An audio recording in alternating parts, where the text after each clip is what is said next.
Hey, what's up guys? Rains here. Today we are checking out the drum parts to House of the Lord by Phil Wickham. If you have ever played drums on a Phil Wickham song, you know that they're pretty fun to play. The second verse is always kind of like a little bit different, but a lot of fun in a creative way.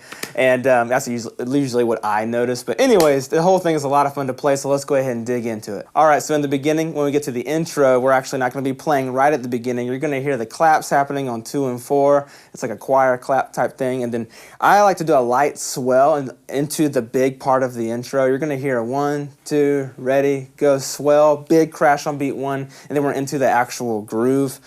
This groove you're going to be playing for most of the song, so it's really good. Let's go ahead and just like focus on it right now, and then I'll be referring back to it throughout the song, but really this is the main groove we're going to be hitting. I like to do a 16th note groove on an open hi-hat here, so we're going 1 E and a 2 E and a 3 E and a 4 E and a, and then our snares on 2 and 4, 1 E and a 2 and a 3 and a 4, that kind of thing. And then our kick drum is the only thing that changes a little bit. That basically we're doing a 1 E and a 2 E and a 3 E and a 4 E and a 1 E and a 2 E and a 3 E and a 4 E and a 1.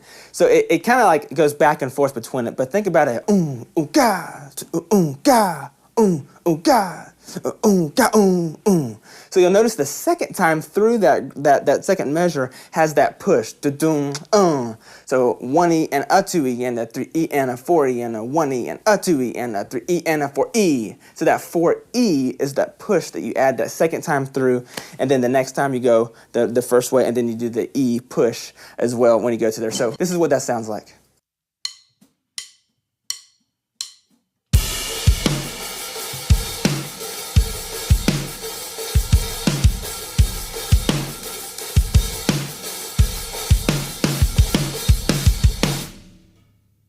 So once you play that for the intro, that brings us to the verse 1. In the verse 1, we're actually going to cut out just like I just did. We're going to 4 E and a, and we're going to be completely out. You'll notice that the claps are still going on 2 and 4, but drums are not doing anything. And then halfway through, we're going to add a kick on 2 and 4, just kind of giving it that nice backbeat. We're going to have some nice hi-hat work, kind of do a 16th note pattern. You'll notice that the drummer kind of like took some liberties there, like just added some diddles, added some different kind of open hi-hats just to give it kind of like a vibe, honestly. But it kind of gives it a nice little like shaker type thing in the background. You barely notice it, but when you really listen to it, you notice that there's some really cool intricate things happening there.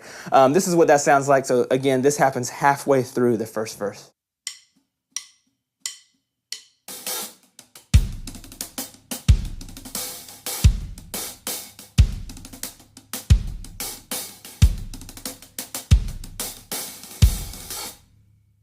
So you're going to be playing that all the way up until beat 4, have a little bit of a break, and then we're crashing on beat 1, and that will bring us to chorus 1. For this chorus, we're playing the exact same beat that we just played in the intro, the 16th note open hi-hat, ga, ga. That exact beat all the way through this. After that chorus, we're going to the interlude. Do a nice fill just to take us into the interlude. The only thing different here is you're going to be crashing your ride cymbal, but the same exact kick pattern that we played during the chorus, and your snares are still going to be on 2 and 4 as well. And then after this, we're going to do a nice fill. You'll notice that the drummer does a lot of linear fills. When I say linear, it means like one note is being played at a time, like one drum is being played at a time. So think about a linear way, whether it's around your toms, boom, anything like that, just to kind of even it out. And that would be a nice way to kind of segue and take us back into verse 1, where we're going to be playing a groove right from the beginning. I'll play 2 measures of the interlude, like crashing on the ride cymbal, then do a nice fill just to kind of take us into that next verse where we're in playing a groove.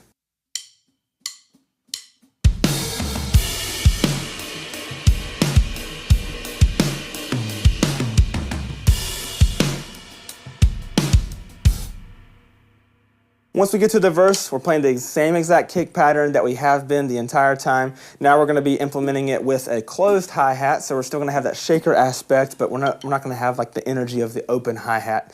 So just the closed hi-hat, and then halfway through that, you'll notice that the drummer does this syncopated, and basically you want to be out on the of 4, 1 E and a 2 E and a 3 E and a 4 E and that kind of thing, where it's like, it sounds like we're sucking out the oxygen from the room for a second. It's and then we're completely out there. I will say, take a little bit of liberty with this. A simple way to do it, the way that I did it is like a 1E and a 2E and a 3E and a 4E and a 1E and a 2E and a 3E and a 4E and a. And I'm just hitting that rhythm on my snare drum with my hi-hat, and then I'm cutting out on the of 4, and then I'm completely out after that. This is what that sounds like.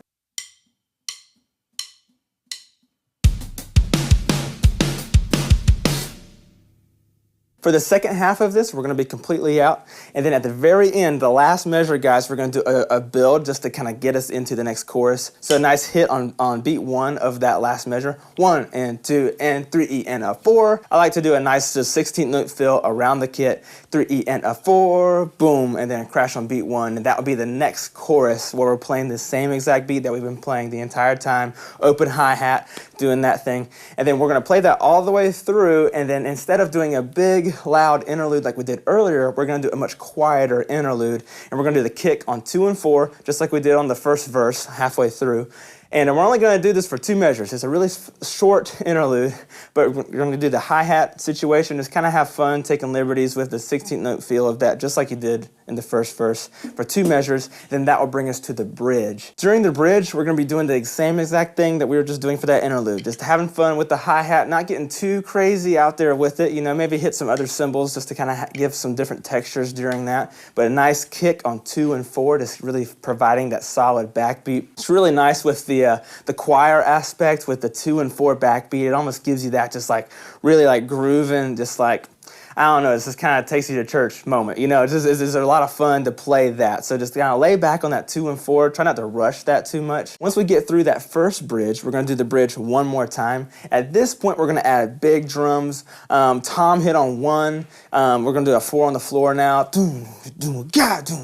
And the snare drum is on the and of 2, 1 and 2 and 3 and 4, 1 and 2 and 3, 4, that kind of thing. I like to do a nice big tom hit on 1 and 2 and 3 and a 4 and a 1 and then also accent on 4 as well. Then halfway through that, you're going to double time. You're going to start to do a da dum dum ga dum dum ga dum ga, and basically you're taking that feel of the and of 2 and now we're just moving it around to play it more often. This is what that sounds like. I'll play the first part of when we're just accenting the beat 2 with the big drums, and then I'll go into the next section where we're going to make it a little bit more interesting with a few more hits, and I'm going to also crash with that snare drum as well. This is what it sounds like.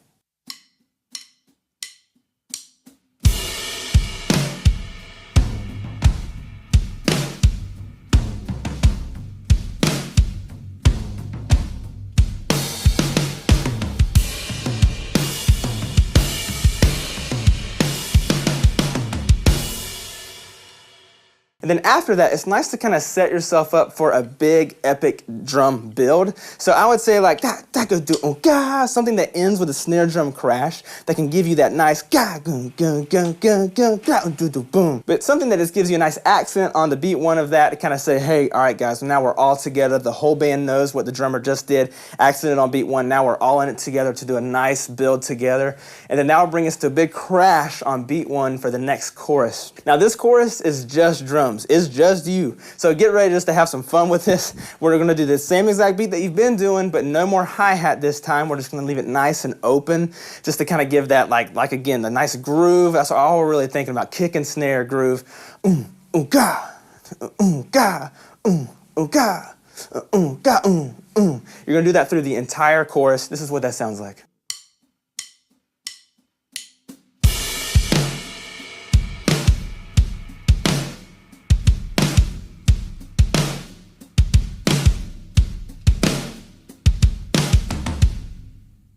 Halfway through that, it takes a little bit of liberty, you know, do like a little drum fill around your toms just to kind of give it a little bit of something else going on through that. At the very end of this drum chorus, we're going to do a nice cut just on beat 4, so maybe like a slight build, ga, boom, and then we're in on beat 1. Now we're just playing the chorus just like we have been, the same exact groove.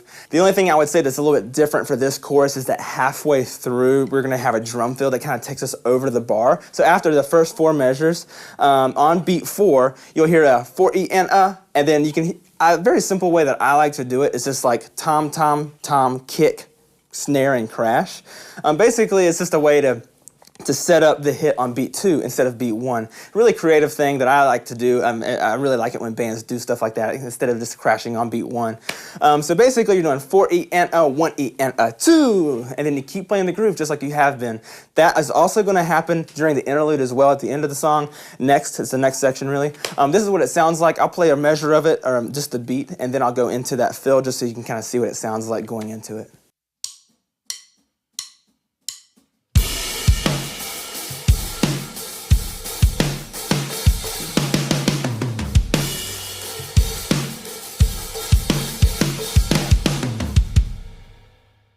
All right, guys, and then now just an epic build, nice drum fill, linear fill that takes us into the last interlude where we're going to be playing that. The similar groove that we've been playing the entire time. We're crashing the ride now instead of the hi-hats. Just really open. Halfway through that, just like we did during the chorus, do another drum fill. Take a little bit of liberty, and if you want to start a little bit earlier than just beat 4, you know, like you can start on the and of 3 or anything just to kind of get you going.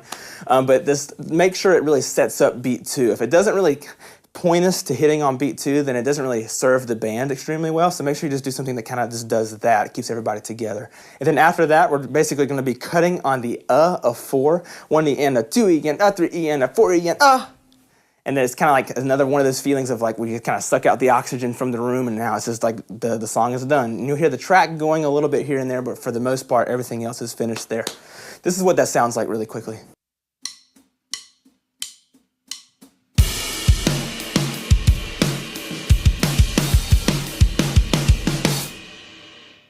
Like I said, take some liberties with that 1E and a 2E and a 3E and a 4E and something like that. Just kind of gets us to the end, sort of to the of 4, and then you'll be good to go.